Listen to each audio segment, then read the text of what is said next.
Assalamualaikum warahmatullahi wabarakatuh. Waalaikumsalam. Alhamdulillah. Alhamdulillahilladzi hadana li hadza wa ma kunna linahtadiya laula an hadana Allah.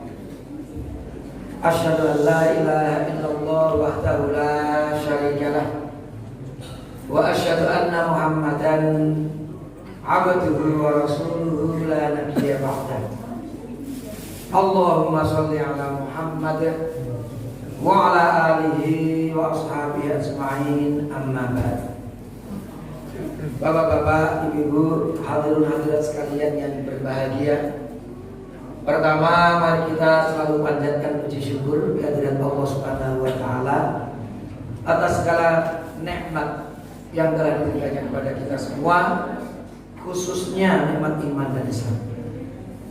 Bapak-bapak, ibu-ibu sekalian yang berbahagia, kita juga wajib bersyukur kepada Allah Subhanahu wa taala karena kita benar-benar telah diberi kesempatan oleh Allah untuk bertemu dengan bulan yang penuh berkah ini. Mudah-mudahan nikmat ini bisa kita gunakan untuk semaksimal, seoptimal mungkin mengharap dan mengumpulkan pahala dari Allah Subhanahu wa taala. Bapak-bapak, ibu sekalian yang berbahagia, tidak terasa ternyata Ramadan tinggal 26 hari lagi. Ya, tinggal 26 hari lagi. Benar ya? 26 atau 27? Tinggal 26 hari lagi, insya Allah. Bapak-bapak, ibu sekalian yang berbahagia, memang kemarin kita mendengar berita ada perbedaannya. Yang satu mulai hari Sabtu, yang satu mulai hari Ahad.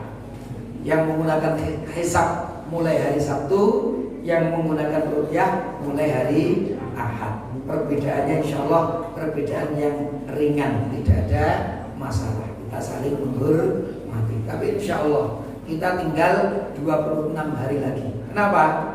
Karena baik yang hari Sabtu ataupun hari Ahad, insya Allah lebarannya tidak berbeda. Karena pada tanggal 29 Ramadan bagi yang menghitung dengan hisab itu ternyata matahari masih di bawah ufuk, sehingga Ramadan untuk tahun ini genap 30 hari. Tapi bagi yang menggunakan ruqyah sesuai data hisab tanggal 29 Ramadan itu nanti atau tanggal 30 yang puasanya Sabtu itu ketika matahari tenggelam, posisi hilal di atas ufuk 4 derajat umat. Jadi sudah sangat cukup tinggi. Karena kalau ukurannya kemenang itu kalau kurang dari 3 derajat, maka hilal dianggap tidak bisa terlihat, maka dianggap Sya'ban dikenakan 30. Nah, kalau di atas 3, insya Allah nanti Ramadan hanya 29 hari. Insya Allah, mudah-mudahan kita bisa melaksanakan Idul Fitri bersama-sama.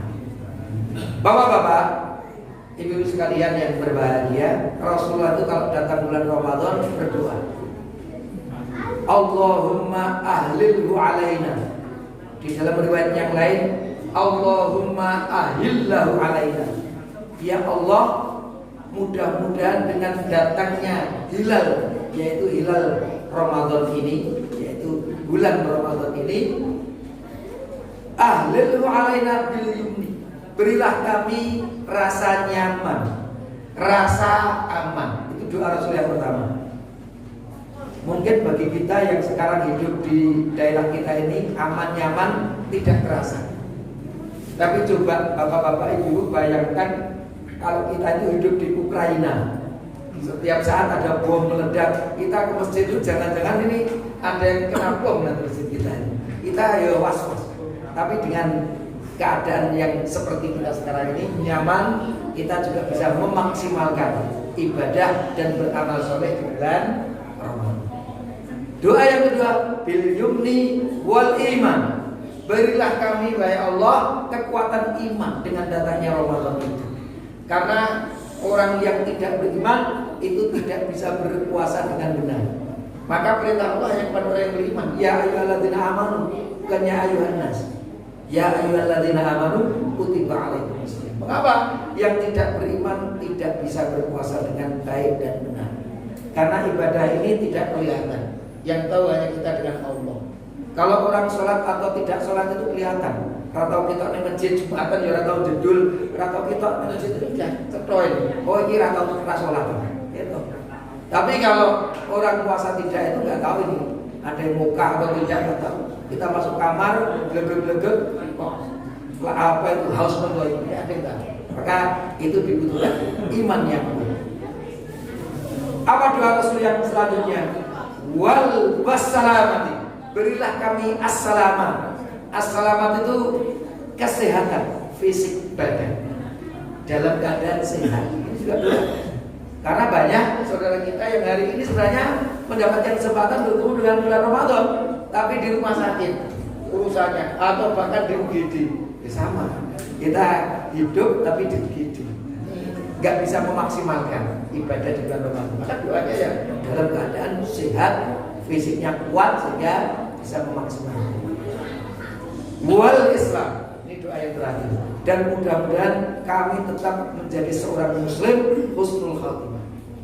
Karena banyak bapak-bapak, ibu-ibu, orang-orang Islam yang mudah menjual agamanya, gara-gara mungkin kesulitan ekonomi, atau gara-gara tertarik dengan calon yang kaya raya gitu, atau gara-gara terkait dengan jabatan dan sebagainya. Akhirnya apa? Akhirnya mengganti agamanya dalam rangka untuk mencari sesuatu yang itu adalah umur dunia, perkara dunia. Nauzubillah min dzalik. Banyak yang menganggap berislam itu seperti berpakaian. Hari ini pakai biru enak, besok hijau juga bagus, besok merah juga bagus, gonta-ganti. Karena semua agama baik. Mestinya kita paham bahwa satu-satunya agama yang benar dan baik itu adalah Islam. Karena yang diridhai Allah hanya Islam. Inna dina inda Islam. Bahkan kalau selain Islam, wa ma yabtaghi ghairil Islam dinan, siapa yang mencari selain itu, maka tidak akan diterima oleh Allah. Fala yuqbalu minhu wa huwa fil akhirati minal khasirin. Tidak diterima oleh Allah dan di akhirat nanti termasuk orang-orang yang merugi, mendapatkan neraka. Nauzubillahi min dzalik. Maka kita harus benar-benar yakin satu-satunya agama yang benar dan baik itu adalah Islam. Kalau agama itu kok menjadikan penganutnya masuk neraka, diadab oleh Allah itu ya mungkin kita baik, tapi itu tidak baik. Tapi secara akidah kita harus kuat. Tapi ketika kita hidup di dalam kehidupan nyata, kita harus toleran, menghargai mereka yang berkeyakinan beda dengan kita. Tidak perlu memaksakan. La ikraha fiddin. Tidak boleh ada pemaksaan di dalam agama. Tapi kita harus yakin agama kita inilah satu-satunya yang diridhoi dan diterima oleh Allah Subhanahu wa taala. Bapak-bapak, ibu sekalian yang berbahagia, Nabi Muhammad itu Nabi tauladan kita, utusan Allah yang terakhir. Tidak ada Nabi sampai hari kiamat. Kalau ada yang mengaku ada Nabi setelah Nabi Muhammad, maka dipastikan itu adalah Nabi palsu. Dan Rasulullah itu adalah teladan kita, baik di dalam ibadah, di dalam bermuamalah, di dalam berekonomi, di dalam bersosial. Itu teladan kita adalah Rasulullah Sallallahu Alaihi Wasallam. Dan yang menarik, bapak-bapak, ibu-ibu, Rasulullah itu ketika datang ke Madinah, itu apa yang pertama dilakukan oleh Rasulullah? Membangun masjid. Itu menunjukkan betapa pentingnya yang namanya masjid itu. Karena masjid itu tidak hanya pusat ibadah untuk sholat, untuk berzikir, tidak hanya itu. Tapi masjid itu juga pusat dakwah. Masjid itu juga bahkan pusat pendidikan. Masjid itu juga pusat di dalam bersosial. Kalau kita mengumpulkan zakat fitri di masjid, sebarkan kemana-mana, menjadi pusat segalanya. Maka dan masjid yang menyatukan umat. Maka prinsipnya sebenarnya bapak-bapak, ibu-ibu, umat Islam itu tidak perlu banyak-banyakan rumah ibadah sebenarnya. Nggak perlu. banyak-banyak masjid. Kalau perlu satu kampung itu masjidnya suatu, tapi masjid yang besar, satu kampung itu sholatnya di satu masjid. Sehingga setiap hari kayak kita itu Idul Fitrian. Jadi kan luar biasa, jamaahnya berjubel-jubel, itu syiar bener itu. Setiap Jumat bertemu ada khutbahnya, itu luar biasa itu, menyatukan umat. Maka dulu orang munafik itu membenci sekali. Kok orang-orang Islam itu setiap Jumat itu bertemu Rasul luar biasa, berkumpul dalam satu masjid Nabawi. Maka mereka orang-orang munafik ini mencoba mendirikan masjid yang kemudian kita kenal nanti Masjid Dirar. Jenengan nanti bisa baca surah At-Taubah ayat 107. Walladzina takhadhu masjidan dirara.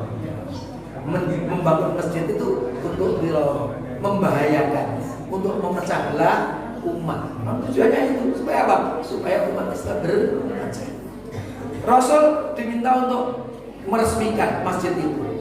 Rasul setuju, tapi beliau waktu itu mau berangkat ke Tabuk, perang Tabuk. Ketika pulang dari perang Tabuk, turunlah ayat yang saya sampaikan tadi, At-Taubah ayat 7 yang menyatakan orang-orang yang membangun itu tujuannya sebenarnya untuk memecah belah umat. Maka Rasulullah bahkan menolak meresmikan masjid itu dan bahkan memerintahkan para sahabat untuk menghancurkan masjid itu dan masjid itu dijadikan tempat sampah. Itu masjid Dirar. Tapi kita memang sekarang ini ada banyak masjid, insya Allah ya mudah-mudahan tidak ada yang masjid Dirar. Tapi memang sebaiknya masjid itu satu besar. Tapi kalau sudah punya banyak masjid ya mudah-mudahan semuanya ditujukan untuk mengharap ridho Allah Subhanahu wa Ta'ala, bukan masjid Dirar yang dibangun oleh orang munafik yang tujuannya memang untuk memecah belah persatuan umat. Yang kedua apa yang dibangun Rasul setelah masjid itu? Yaitu persatuan, al-ukhuwah. Maka Rasulullah waktu itu mempersaudarakan kaum Muhajirin dan kaum Ansor. Tapi sebelum itu bahkan Rasulullah mempersaudarakan antara kaum Khazraj dengan kaum Aus. Suku Aus dan Khazraj itu sudah ratusan tahun berperang, bunuh-bunuhan. Tapi dengan datangnya Islam maka bisa disatukan. Maka di dalam surah Ali Imran kan dijelaskan itu. Hendaknya kita mengingat bahwa dulu kalian itu berpecah belah, tapi dengan Islam ini kalian dipersatukan. Wa dzkuru ni'matallahi 'alaikum idz kuntum a'da'an fa'alafa baina qulubikum. Itu firman Allah.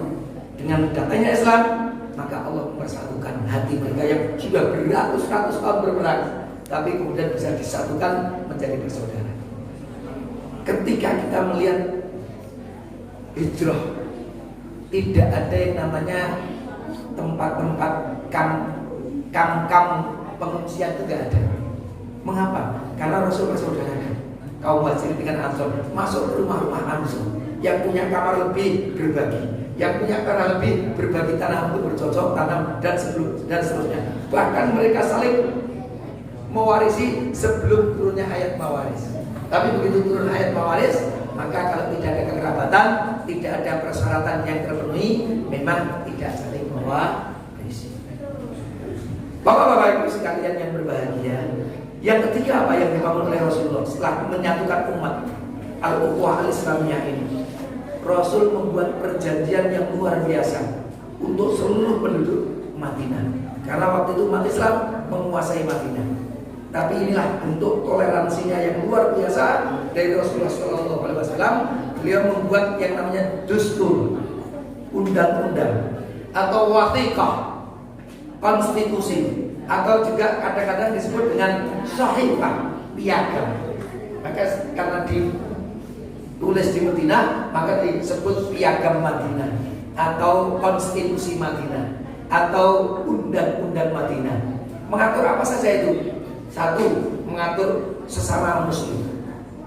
Yang kedua, umat Islam dengan umat-umat yang lain yang ada di Madinah saling menghormati, saling menjaga. Mereka memiliki apa itu hak-hak hukum yang sama, bahkan mereka punya kewajiban sama. Kalau ada orang yang ingin berbuat zalim terhadap Madinah, maka penduduk Madinah harus bersama-sama untuk apa?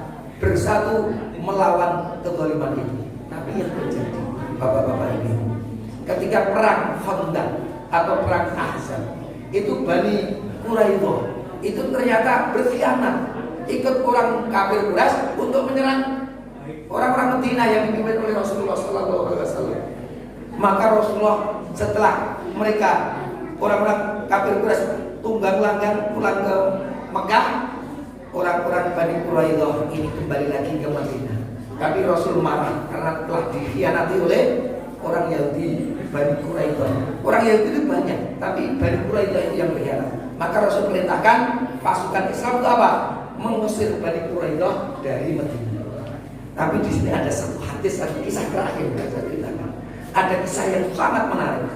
Rasul bersabda ketika memerintahkan pasukan ke Bani Quraidah, la yusalliyanna ahadun al-asra illa fi Bani Quraidah.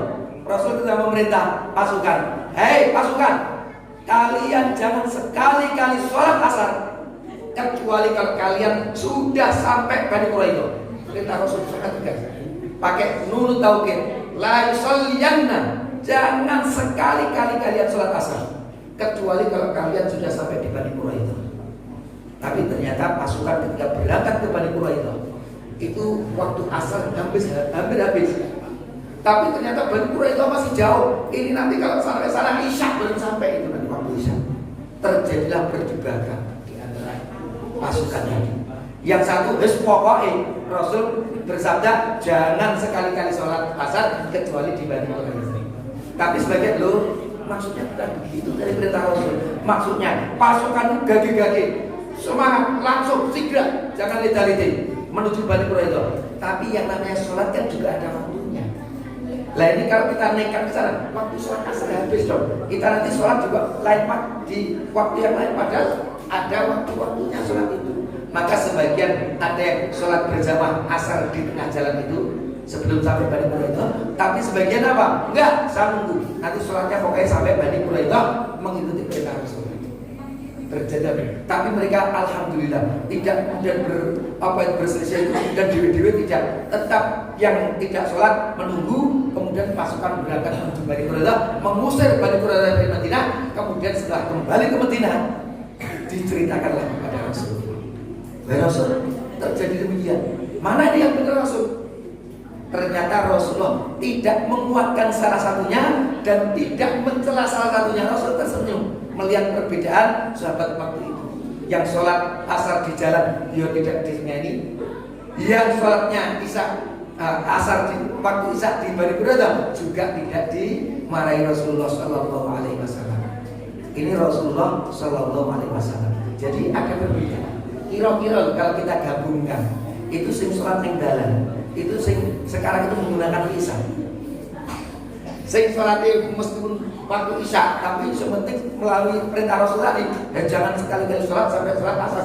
Pokoknya ya setelah sampai Bani Quraidah baru kita sholat asar meskipun sudah waktu isya. Pokoknya ya itu pokoknya kan jelas jangan sholat kan gitu. Sumul ayati pokoknya kan gitu.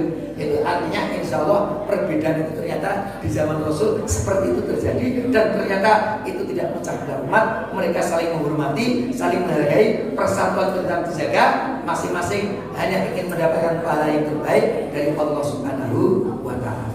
Bahkan Rasul bersabda, kalau seorang hakim mujtahid beristihad, kalau benar dapat 2 pahala, tapi kalau salah dapat 1 pahala. Karena apa? Sudah berusaha untuk beristihad. Maka mari kita saling menghargai, dan kita itu jadi berebutan untuk pahala loro, untuk pahala siji. Insya Allah tidak ada yang dosa, tapi rebutan. Mudah-mudahan kita yang dapat 2 pahala, tapi kalau pun meleset, ya insya Allah masih dapat 1 pahala. Itu saja. Mudah-mudahan tidak menjadikan kita berpecah, tetap bersatu. Semangat umat Islam harus selalu satu supaya kuat dan tidak bisa dikalahkan. Aku qouli hadza wa astaghfirullah wa lakum. Wassalamualaikum warahmatullahi wabarakatuh.